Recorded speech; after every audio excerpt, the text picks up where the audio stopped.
Hi hello friends, kitchen queen ह्या मराठी चॅनलमध्ये मी प्रतिभा तुमच्या सर्वांचं मनापासून स्वागत करते. सर्वप्रथम सर्वांना असे स्वामी समर्थ. स्वामी महाराज तुमच्या मनातील सर्व चांगल्या इच्छा पूर्ण करत आणि आजचा दिवस तुम्हाला खूप छान आनंदात जाऊ तशी स्वामींच्या चरणी प्रार्थना करून व्हिडिओला स्टार्ट करते. चला तर मस्त आपण दालच्या खिचडी बनवणार आहोत. एकदम टेस्टी आणि अप्रतिम अशी ही खिचडी बनवून तयार होते.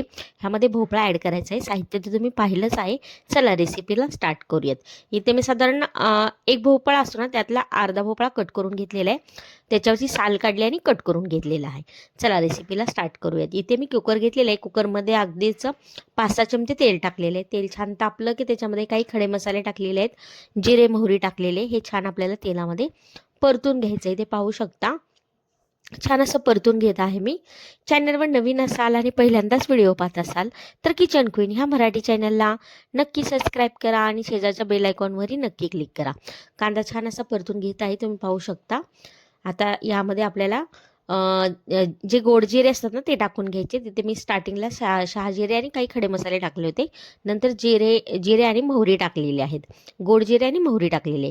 छान असं मिक्स करून घेतलेलं आहे. हे खरं तर त्या खड्या मसाले टाकतानाच टाकायचं होतं, पण माझ्याकडून विसरून राहिलं म्हणून मी आत्ता ॲड केलेलं आहे. तुम्ही जेव्हा खडे मसाले टाकतात ना त्यावेळेस हे टाकू शकता. इथे पाहू शकता. छान असं मिक्स करून घेतल्यानंतर त्यामध्ये एक 5-7 लसणाच्या पाकळ्या असतील, 1 इंच आलं आहे, कोथिंबीर छान अशी खलबत्त्यामध्ये त्याची पेस्ट करून घेतलेली आहे. ती पेस्ट यामध्ये ॲड केलेली आहे. तेलामध्ये छान अशी परतून घेतलेली आहे. तुम्ही पाहू शकता. छान असं मी परतून घेत आहे. नंतर त्याच्यामध्ये साधारण 2 टोमॅटो मी कट करून घेतलेले आहेत. ते टोमॅटोसुद्धा आपल्याला तेलामध्ये छान असं परतून घ्यायचे आहेत. तुम्ही पाहू शकता. छान असं परतून घेत आहे मी. आता यामध्ये आपल्याला मीठ हे टाकायचे, सॉरी, भोपळा जो कट करून घेतला होता ना तो दुधी भोपळा यामध्ये टाकायचा आहे.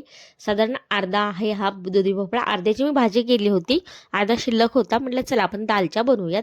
वेगवेगळा दालच्या वेगळा भात वेगळा बनवण्यापेक्षा आपण डायरेक्ट दालच्या खिचडी बनवूयात, म्हणजे एकदम टेस्टी अशी रेसिपी बनवून तयार होईल. इथे पाहू शकता तो भोपळा देखील छान असा मी परतून घेतलेला आहे तेलामध्ये. नंतर यामध्ये लाल तिखट टाकायचं आहे आपल्याला.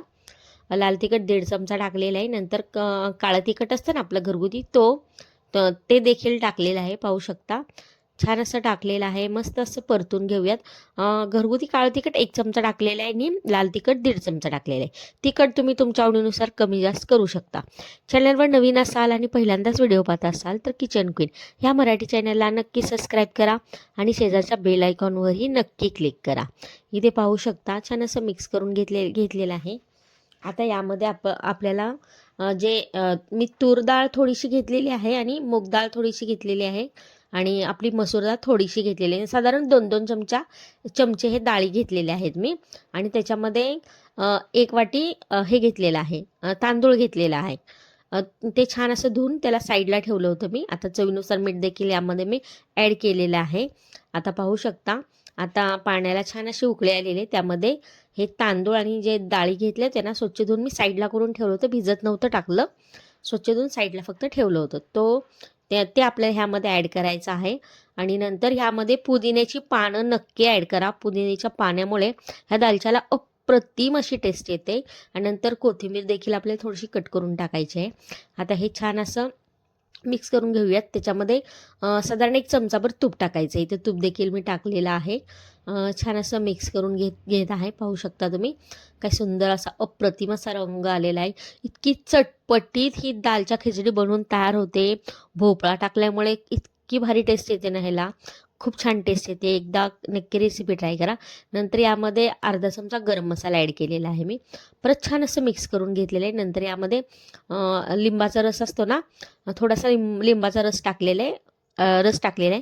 छान असं मिक्स करून घेतलेलं आहे. एकदम चटपटीत अशी टेस्ट येते लिंबाच्या रसामुळे देखील. इथे कुकरचं झाकण लावायचं आणि ह्याच्या साधारण एक 4 ते 5 शिट्ट्या करून घ्यायच्यात. साधारण 4 शिट्ट्या केल्या तरी भात मस्त असा तयार होतो. इथं पाहू शकता. आपल्याला खिचडी बनवायची आहेत. असा मोकळा सुटसुटीत असा भात नाही बनवायचा, खिचडी टाईप हे बनवायचं आहे, म्हणजे मस्त लागतं खाताना. इथे मी साधारण 4 शिट्ट्या करून घेतलेल्या आहेत. इथे पाहू शकता. आणि व्हिडिओ जर आवडला असेल तर व्हिडिओला एक लाईक प्लीज नक्की करा. आणि आणि चॅनलवर जरी नवीन असाल आणि पहिल्यांदाच व्हिडिओ पाहत असाल तर चॅनलला देखील प्लीज नक्की सबस्क्राईब करा. इथे पाहू शकता. मी शिट्ट्या काढून घेतलेल्या आहेत 4. आणि कुकर थंड झाला ना, मग आपल्याला याचं झाकण काढायचं आहे. मस्त असं एकदम ज्युसी अशी ही खिचडी बनवून तयार होते. चवीला देखील अप्रतिम आणि मस्त लागते. भोपळा टाकल्यामुळे इतकी भारी टेस्ट येते ना, तुम्हाला काय सांगू.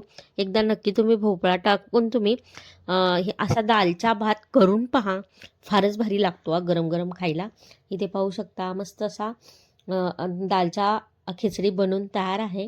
एका प्लेटमध्ये काढून घेते. पाहू शकता मस्त असं झालेलं आहे.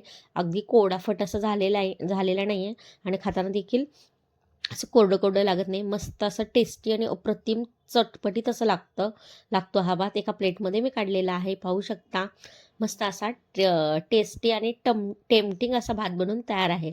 रेसिपी जर आवडली असेल तर चॅनलला नक्की सबस्क्राईब करा. व्हिडिओ शेवटपर्यंत पाहिला त्याबद्दल थँक्यू.